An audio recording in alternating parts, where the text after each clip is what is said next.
Docteur Baillet, bonjour. Bonjour. Vous êtes président du groupe Louis Pasteur. Louis Pasteur Santé, oui. Louis Pasteur Santé. Nous sommes réunis donc dans cette 11e édition du colloque Aramos autour des thématiques de la coopération, qui est la thématique centrale, et notamment aussi sur les questions d'intrapreneuriat, d'entrepreneuriat en santé. Dans les organisations de santé, ça a fait l'objet d'une table ronde ce matin. Comment la question du processus entrepreneurial s'élabore-t-elle dans un groupe comme le groupe Louis Pasteur Santé? C'est un sujet complexe, effectivement. Au-delà de l'entrepreneuriat, c'est déjà effectivement, comme vous dites, organiser, la structurer, le management de l'établissement pour être à l'écoute de ses équipes.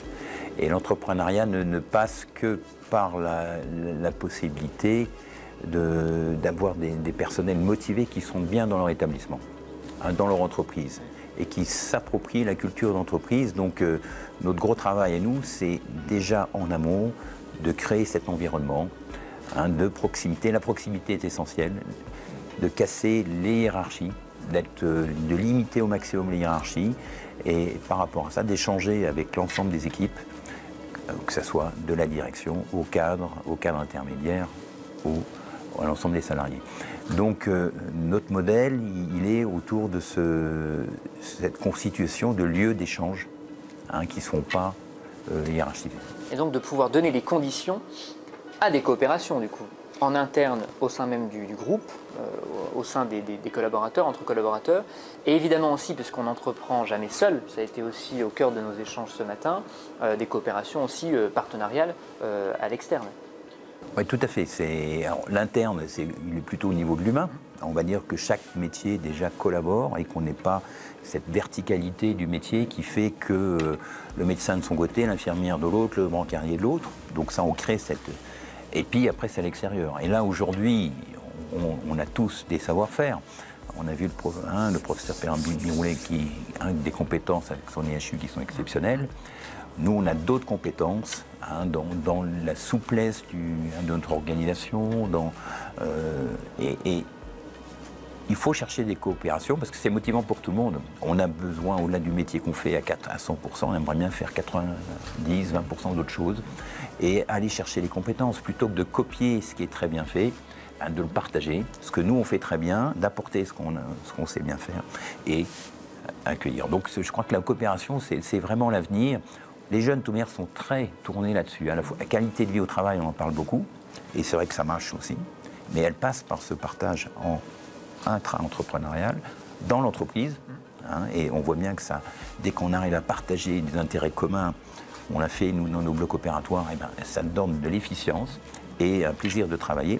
Et puis aussi, c'est partager avec les autres, être reconnu, et voir ce qui est fait à côté, et ça c'est une motivation. Un métier, on ne le fait pas pendant 40 ans, on a besoin d'être stimulé, on a envie de faire autre chose, au bout de 4-5 ans, on a fait le tour de son métier, quel que soit le métier, et on a envie d'évoluer. Soit c'est une position hiérarchique, mais c'est aussi ce besoin de voir autre chose et de s'intéresser. Justement, vous évoquez la notion de partage d'expérience, partage de regard. Cette 11e édition d'Aramos, elle a cette particularité, vous l'aurez remarqué dans les tables rondes, dans les divers ateliers, de croiser à la fois le milieu académique, qui parfois peut être vu en chambre, donc les chercheurs en management des organisations de santé, en management hospitalier, et des professionnels vraiment de terrain, du secteur de la santé, que ce soit médecine de ville, les hôpitaux, les cadres de santé, les DG d'établissement.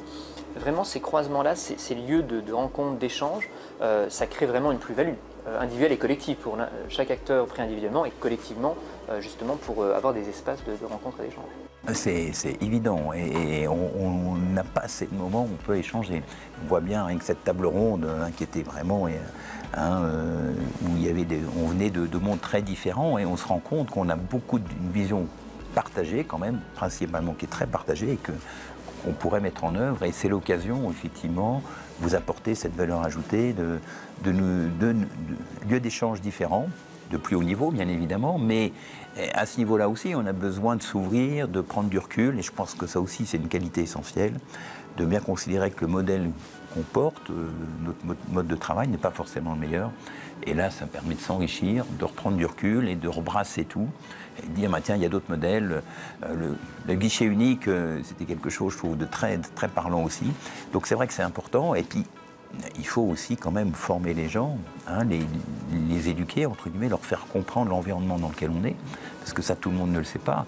Parler du médecin qui, effectivement, hein, ne voit que son patient et n'a pas du tout l'idée de l'environnement économique, médico-économique, mais ça, il faut l'appréhender.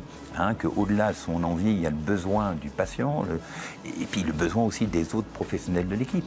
Hein, et l'infirmière, l'aide-soignante aussi, et le fait qu'elle ait autre chose que son métier, qu'elle soit enrichie par de la formation, par dans quel environnement elle est, ben ça la motive aussi. Parce que ça donne du sens à son métier. Et donc c'est vrai que c'est un lieu intéressant par rapport à ça. Donner du sens, effectivement, une trajectoire intéressante et on le souhaite pour le reste du colloque. Merci beaucoup, Dr Bailly. C'est moi. Bonne fin de journée, au plaisir.